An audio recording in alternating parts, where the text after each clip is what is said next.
So we have three big pieces of news to cover today. We're going to jump into it like we always do here on the Transformer Slag podcast. And the first thing we're going to be covering is some reveals that comes from the Aldi Weibo social page. Aldi, there is a company name that I have not heard in what feels like almost 20 years now.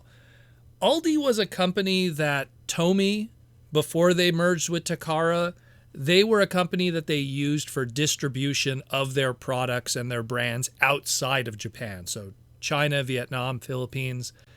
Us as Westerners, probably where we would associate Aldi as if you were looking for Pokemon product in the mid to late 90s in your local Chinatown, and you weren't going to obviously be buying the Hasbro packaged ones that were done by Tomy back then, you probably got the Aldi versions instead of the Tomy ones, which were just those fancy PVCs back in the day.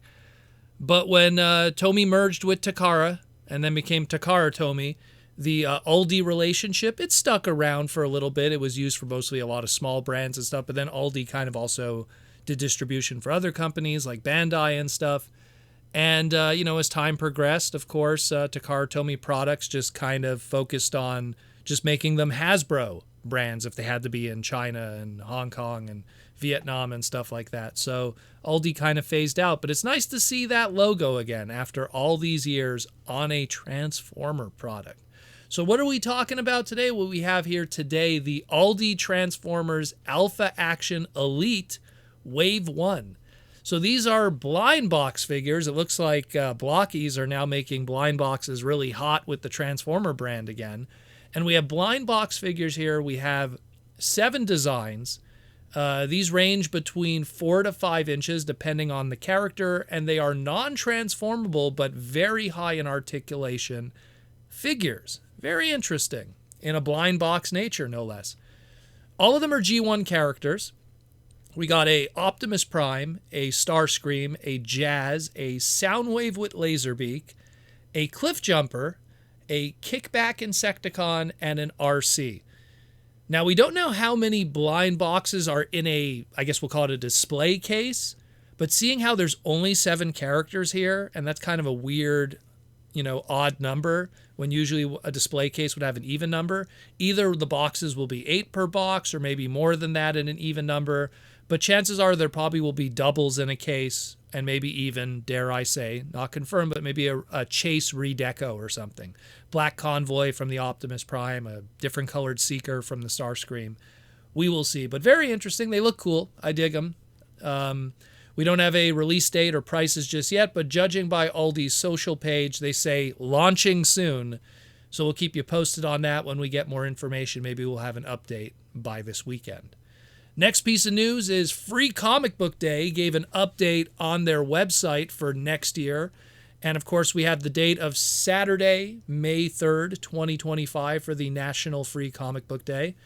This time around, my goodness, it is a bunch of crazy 80s and 90s love here with comics of Speed Racer, King Arthur and the Knights of Justice, Street Fighter, my boy Mega Man, and of course, the Skybound stuff that's going on with the Energon universe with G.I. Joe, as well as, of course, also Transformers. And the Transformer book, oddly enough, is the worst bought ever Free Comic Book Day.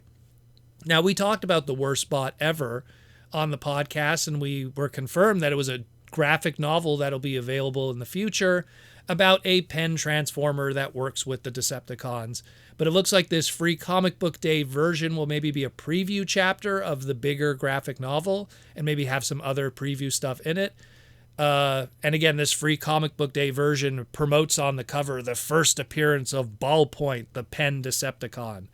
So if you're interested in getting this book or maybe checking out some of the other great books here, check out freecomicbookday.com and use their store locator on the website to figure out if you have a participating comic book store in your location. And on May 3rd, 2025, go check it out. Support your local comic book store. Pick up a few books for free, but also give some money back to your local comic book store. I love Free Comic Book Day. It's always awesome, and every year I make it a big part of my May. Love it, love it, love it. We'll cover it more deep as we get closer. It's still many, many months away, but very cool what's happening with Free Comic Book Day. But the last piece of news is the big one. Let's talk about Transformers Age of the Primes, our 2025 Legacy Generations Classics Universe-esque line. And we have an update on some images here. We have our first true look at the molded colors that this figure is supposed to come with, instead of those weird colors that we saw from the factory test shot, as well as his decos and his paint applications that we also did not get to see until these images here. Now, granted, he's still missing his head, which sucks, so we still don't know how that head design is going to be, although we have some ideas, we have some guesses. But at least one thing that we can take away from all of this is we also get to see finally properly his alt mode. And judging by how that alt mode looks, he's very Cybertronian truck in design. It's very compact, and it leads to me having a whole bunch of different theories. Now, granted, this is a Voyager class, so what we're pretty much seeing is what we're going to be getting outside of a head and a few accessories that are missing.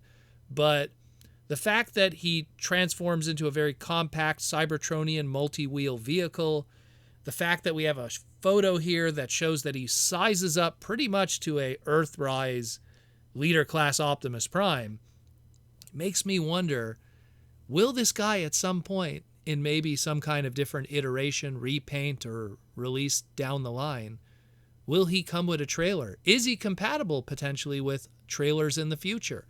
I mean, this is, again, Prima or Prima Prime. This is the first Matrix bearer. This is the guy before Optimus, before the Rodimuses. So why wouldn't he have some kind of thing he could haul behind him? Now, again, this is a Voyager class. It will not come with a trailer. The budget and the price point doesn't have that.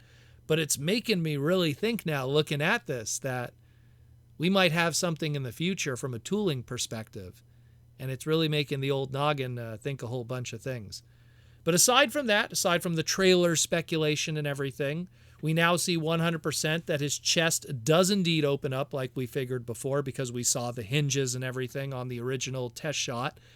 And he does have a Matrix chamber there. Now, the Matrix that's shown in his chest is not the one that comes with this figure. They were just using the Earthrise Optimus Prime in this photo here and his Matrix to show that it does have that same 5mm peg. It does fit a Matrix of leadership in there, and potentially we'll get some more ancient-looking Matrix that'll fit in that chest probably too as an extra accessory. We don't have anything else shown. I mean, he'll probably come with a Star Saber blade that Matrix could attach to. We will see.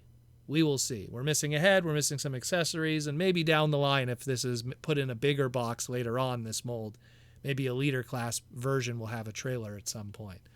But very, very fascinating. We're slowly getting drip-fed everything about this guy, and every time we get a little more, we end up with more questions than answers, if anything. So hopefully we'll get some answers within the next coming days or weeks about this guy. I really want to see this final product. He's probably one of the much more anticipated figures of this Age of the Primes line, aside from, of course, the Titan class and the Commander class and everything. But let me know what you think about this guy. And once again, thank you for listening to the Transformer Slag podcast and keeping you educated, entertained, and informed about everything in our crazy robot hobby. Thanks again for listening. And once again, I'll talk to you in the near future.